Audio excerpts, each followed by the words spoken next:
CBSEৰ 10ম শ্ৰেণীৰ পৰীক্ষাত উজলি উঠিল সঞ্জয় টুডিৰ সঞ্চালনাত স্থাপিত আৰু সুপৰিচালিত গোলাঘাটৰ গুৰুকুল গ্লোবেল একাডেমী। গুৰুকুলৰ ছাত্ৰ গোলাঘাট নগৰৰ পুৰণা আমলাপতিৰ অনুৰাগ ভূঞাই জিলাখনৰ ভিতৰতে সৰ্বোচ্চ নম্বৰ লাভ কৰি শিক্ষানুষ্ঠানখনৰ লগতে গোলাঘাট জিলালৈ বিশেষ গৌৰৱ কঢ়িয়াই আনিবলৈ সক্ষম হৈছে। গোলাঘাট হেমপ্ৰভা বৰবৰা ছোৱালী মহাবিদ্যালয়ৰ প্ৰাক্তন অধ্যক্ষ ডক্টৰ বিপুল চন্দ্ৰ ভূঞা আৰু জ্যোতিৰূপা বৰাৰ পুত্ৰ অনুৰাগ ভূঞাই লাভ কৰে 98% নম্বৰ। সৰ্বোচ্চ নম্বৰৰ তালিকাত গোলাঘাট জিলাৰ ভিতৰতে দ্বিতীয় স্থানত থকা অনুৰাগে ইংৰাজীত 95, অসমীয়াত 97, বিজ্ঞানত 93, সমাজ বিজ্ঞানত 99, তথ্য প্ৰযুক্তিত 100 নম্বৰ লাভ কৰে।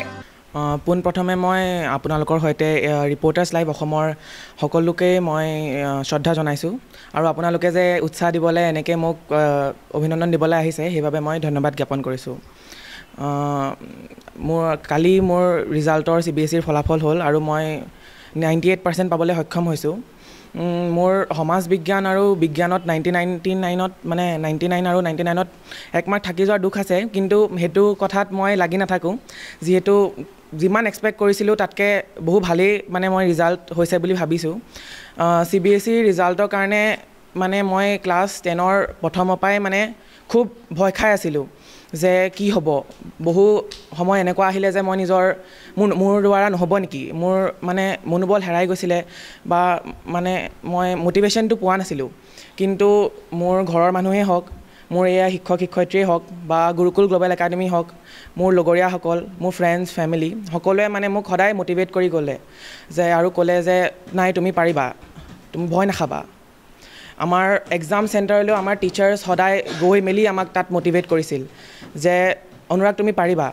ত' সেইবাবেই মই আজি যে ইমান ভাল ৰিজাল্ট কৰিছোঁ, মই তেওঁলোককে গোটেই ক্ৰেডিট দিম বুলি ভাবিছোঁ। আৰু এনেকুৱা নহয় যে মোক বহুত প্ৰেছাৰ দিছিলে যে তুমি 98% পাবই লাগিব বা ভাল নহ'লে নহ'ব।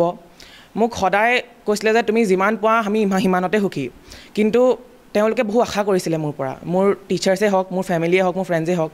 আৰু সেই আশাটোৰ কাৰণেই মই আজি কষ্ট কৰি গৈছিলোঁ যে তেওঁলোকে মোৰ পৰা আশা কৰিছে মই তেওঁলোকক সেই ৰিজাল্টটো যাতে দিব পাৰোঁ।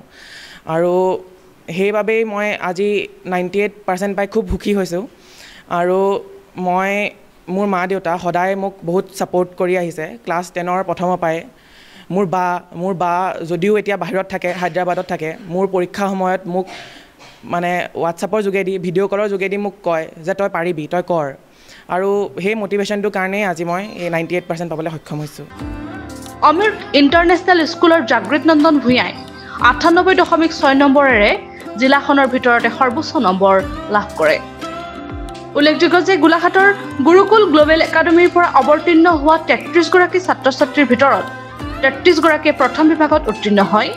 ইয়াৰে 11 গৰাকী ছাত্ৰ ছাত্ৰীয়ে টপাৰ, তথ্য প্ৰযুক্তি বিষয়ত 6 গৰাকী ছাত্ৰ ছাত্ৰীয়ে 100 নম্বৰ লাভ কৰিবলৈ সক্ষম হৈছে। গুৰুকুললৈ এনে সফলতা কঢ়িয়াই অনাত শিক্ষক শিক্ষয়িত্ৰী, ছাত্ৰ ছাত্ৰী, অভিভাৱক উৎফুল্লিত হৈ পৰিছে আৰু বিভিন্নজনে অভিনন্দন জ্ঞাপন কৰিছে। গোলাঘাটৰ পৰা চন্দন কৰ্মকাৰৰ reporter live Assam. It's a very pride moment for Gurukul Global Academy that yesterday class 10 AISSE's result has been declared, and the students have achieved exceptional result this year. So we are proud of you, for all the students, and especially to Anurag. Congratulations, heartiest congratulations to Anurag. He secured 98%. Overall, from our school, the 100% percentage, pass percentage is 100. 90 and above 11 students, 80 to 89% 10 students, 70 to 79% 9 students, 60 to 69% 3 students. So we are at this moment, we are very proud, and especially for all the students, 33 students, they have secured 60 and above percentage. So we all the Gurukul Enter family are proud for them, and we expect they will keep shining and keep striving for future. Reporter Live.